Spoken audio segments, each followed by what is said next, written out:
Mjane wa marehemu Yahya Msabira Kafuye, Bi Pili Kafuye, mkazi wa Makabe Msakuzi, wilaya ya Ubungo, jijini Dar es Salaam, ameiomba taasisi ya kuzuia na kupambana rushwa TAKUKURU, huku pia akimwomba waziri wa ardhi kuingilia kati mgogoro wa ardhi uliodumu kwa zaidi ya miaka 10, akisumbuliwa na watu wanaotaka kubomoa nyumba yake wakitumia mabaunsa, wakidai eneo hilo ni la kwao.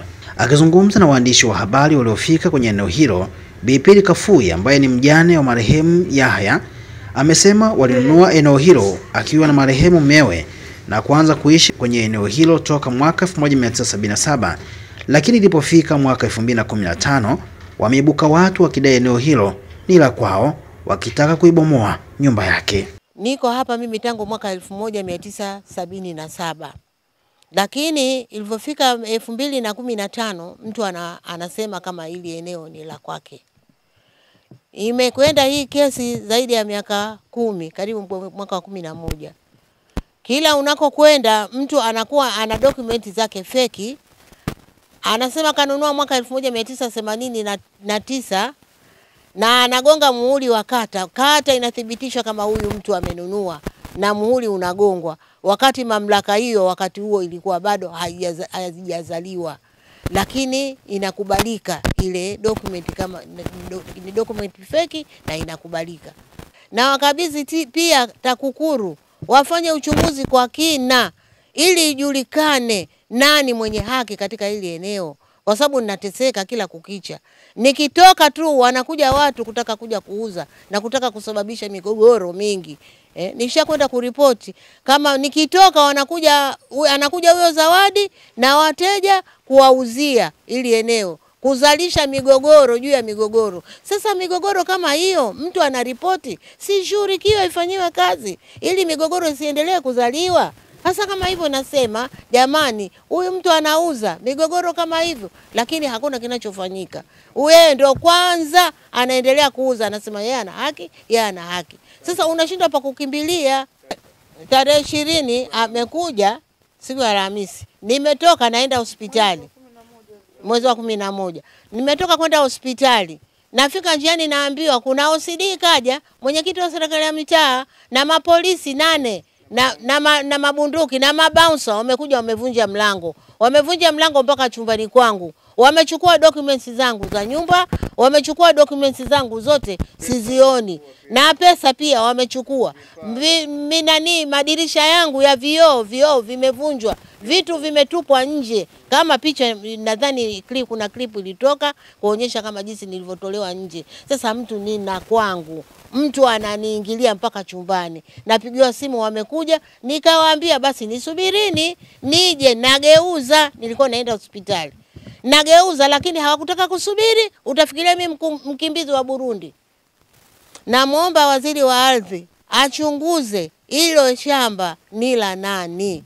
Huyo aliyenunua mwaka 1989 au yule aliyenunua mwaka 1977 na kufanyiwa usajili. Kwa hiyo hapo ili iweze kuonekana haki na ni haki ni ya nani. Nimehamia Msakuzi mwaka 2000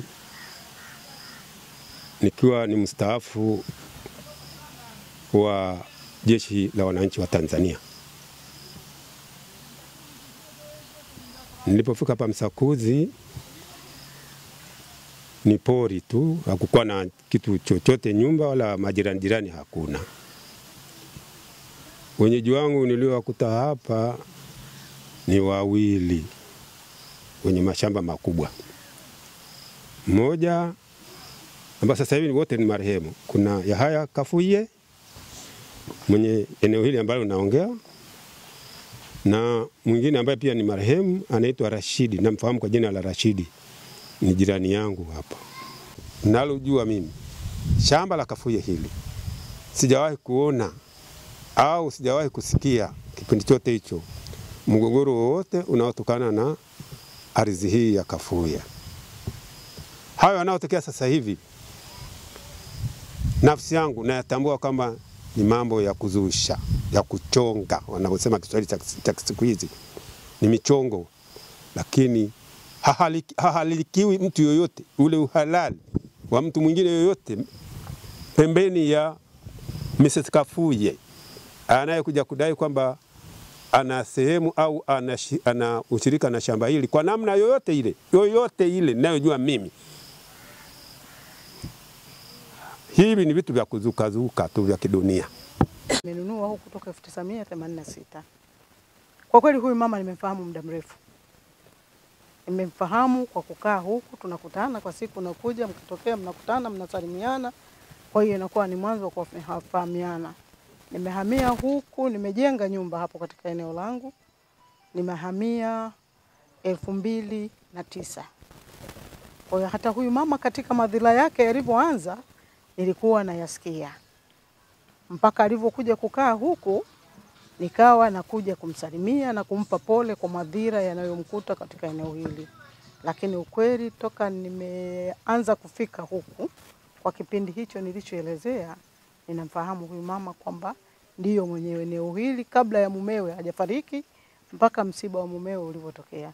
Sasa leo nikiasikia haya kama binadamu najisikia vibaya, kwa sababu sasa naona dhuluma ni nyingi kuliko ile halali. Mali ni yako, ardhi ni ya Mwenyezi Mungu, lakini binadamu tuko juu ya ardhi tunakaa. Sasa unapokuta mtu ananyanyasika kwa ajili ya ardhi ya kwake alipopata kihalali, najikuta naumia. Namuonea huruma mwanamke mwenzangu kwa sababu anateseka. Umri wenyewe umekwisha. Kwa nini unataka kumuua mtu kwa pressure? Kwa kung'ang'ania kitu ambacho sio cha kwako na unafahamu ndani ya nafsi yako kwamba hii eneo sio la kwangu. Lakini kwa kuamua tu kutaka kumsumbua mtu unafanya, kwa kweli hii kweli sio haki. Ninaomba tu serikali, uongozi mpya ulioingia, waziri wa ardhi, makamishna hao, viongozi wetu waliopo, wasingoje tatizo mpaka linakuwa kubwa watu wanauana. Pale linapotokea wasawazishe na ukweli upo. Bahati mzuri huyu mama niliwahi kwenda naye huko nyuma kata. Niliona hati zake anazitoa, vipimo vya kuonyesha kwamba ardhi yangu nimepima mwaka huu na ramani anaonyesha. Tena siku anakuja kukagua na watu wa kata nilikuwepo pia. Anaonyesha jiwe fulani fukweni hapa. Jiwe fulani fukweni hapa. Unaona? Sasa kwa nini ungoje mpaka tatizo liwe kubwa?